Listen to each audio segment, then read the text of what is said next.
High upon an ancient volcanic rock overlooking the lands of Scotland stands Edinburgh, an extraordinary city with a past as dramatic as its skyline. From Celtic warriors and medieval kings to great philosophers and the world's largest arts festival, this city has seen it all. But how did Edinburgh become the magnificent capital we know today? Let's embark on a journey through time, tracing the footsteps of its rich and fascinating history. Evidence of human activity around Edinburgh dates back to 8500 BC. The volcanic plug that would later become Edinburgh Castle was formed millions of years ago. The Votadini, a Celtic tribe, built a hill fort on Castle Rock around 1000 BC. They lived in roundhouses and farmed the land, raising livestock and growing crops. Daily life involved crafting tools, trading goods, and maintaining their settlements. They had a rich culture with art, music, and rituals. The Romans arrived in 80 AD, calling the area Din Eidyn, meaning fort on a slope. They interacted with the local tribes, trading and sometimes clashing with them. Control shifted between the Picts, Britons and Scots. King Malcolm II secured Edinburgh as part of Scotland in 1018. Edinburgh was officially declared a royal burgh in 1125, marking the start of its role as Scotland's capital. Edinburgh Castle became the royal residence and saw many sieges, including during the Wars of Scottish Independence. The bubonic plague devastated the city in 1349, leading to major social changes. Medieval Edinburgh thrived with bustling markets, skilled artisans, and vibrant festivals, reflecting the rich culture of the time. King David I, who reigned from 1124 to 1153, played a crucial role in shaping the city's medieval landscape, establishing churches and promoting trade. The period also saw the rise of education, with scholars flocking to Edinburgh, laying the groundwork for the city's future as a centre of learning. Mary, Queen of Scots, is one of the most fascinating and tragic figures in European royal history. Born in 1542, she inherited the throne of Scotland at just 6 days old after her father, James V, passed away unexpectedly. Sent to France for safety and education, Mary grew up in the lavish courts of the French monarchy and married Francis II, the Dauphin of France. But in 1560, when Francis died, Mary was left a widow at only 18 years old, and she returned to Scotland to rule a kingdom in religious turmoil.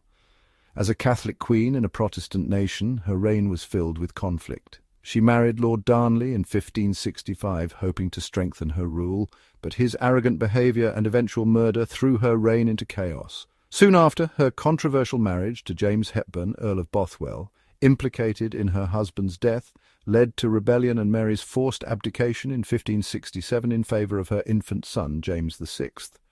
Mary fled to England, seeking the protection of her cousin, Elizabeth I, but instead found herself imprisoned for 19 years.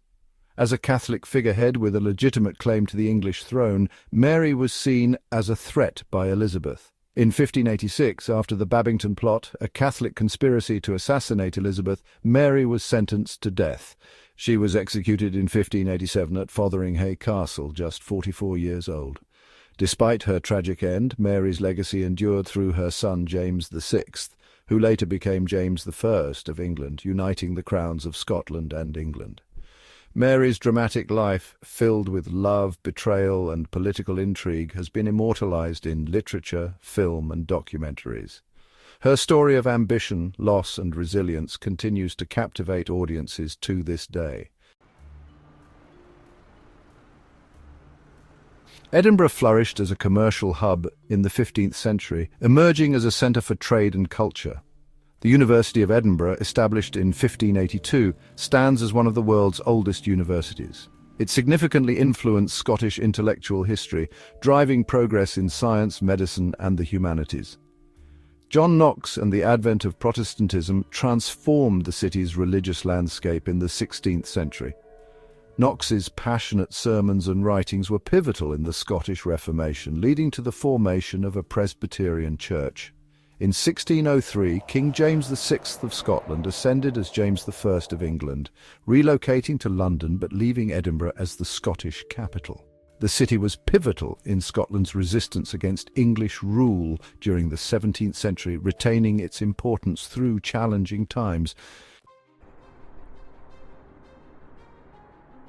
The Age of Enlightenment in Edinburgh began with the new town development in 1767. Edinburgh's old town was overcrowded and unsanitary, prompting the construction of the elegant new town. Designed by James Craig, it featured wide streets, squares and terraces. The Scottish Enlightenment in the 18th century saw thinkers like David Hume and Adam Smith and James Hutton making Edinburgh the Athens of the North. Hume's work on human nature and Smith's economic theories were groundbreaking. The city became a hub for literature, science, philosophy and medicine. Institutions like the University of Edinburgh flourished, attracting scholars from across Europe. The new town's architectural planning was revolutionary, emphasizing symmetry and classical design, influencing urban development across Europe. Industrial expansion. Edinburgh experienced remarkable growth in brewing, textiles and other manufacturing sectors, publishing and engineering. Edinburgh Waverley Station, established in 1846, stands as one of the world's oldest railway stations. Greyfriars Bobby, from 1858 to 1872, was the loyal Skye Terrier who stayed by his owner's grave for 14 years, becoming an Edinburgh legend. Medical advancements. The University of Edinburgh emerged as a global leader in medicine and surgery. Urban expansion. The city continued to grow, but parts of Old Town fell into slums. Efforts in urban planning and development began to shape the modern cityscape, bridging the gap between Old Town and New Town. World War I and II, from 1914 to 1945, saw Edinburgh contributing significantly to the war effort, although it was largely spared from bombing. The city provided troops, medical aid and manufactured war supplies. In 1947, the Edinburgh International Festival was founded, making the city a global cultural hub. This festival brought together artists from around the world, fostering a spirit of international cooperation and cultural exchange. Deindustrialization in the mid-20th century led to the decline of traditional industries and economic shifts. Many factories closed, leading to significant unemployment and economic challenges. Political change. The Scottish Parliament was reinstated in 1999, restoring Edinburgh as the seat of Scottish government. This marked a significant step in Scotland's political modernisation and autonomy. Modernisation continued into the late 20th century, with new infrastructure projects and technological advancements transforming Edinburgh into a modern city while preserving its rich historical heritage. Edinburgh Castle, the Royal Mile and Arthur's Seat attract millions of visitors each year, making tourism a vital part of the city's economy. Edinburgh today is a major player in finance, technology and education, with numerous startups and established companies. The Edinburgh Fringe Festival is the world's largest arts festival, solidifying the city's global cultural significance and drawing artists from around the globe. J.K. Rowling, the renowned author of the Harry Potter series, is one of the most celebrated writers of modern literature. But did you know that the magical world of Hogwarts was shaped by the enchanting city of Edinburgh? In the early 1990s, Rowling moved to Edinburgh as a struggling single mother facing financial hardship. It was in this historic city that she began writing Harry Potter and the Philosopher's Stone, often working in the Elephant House Cafe, a cosy spot overlooking Edinburgh Castle. The cafe provided the perfect backdrop for her imagination to take flight, and it soon became known as the birthplace of Harry Potter. Edinburgh's rich history and Gothic architecture further fueled Rowling's creativity. She often wandered through Greyfriars Kirkyard, a centuries-old graveyard, where she found inspiration for many of her character names. For example, the infamous Tom Riddle, the real name of Lord Voldemort, was taken from a tombstone of Thomas Riddell, while McGonagall was inspired by the poet William McGonagall, whose grave is also in the cemetery.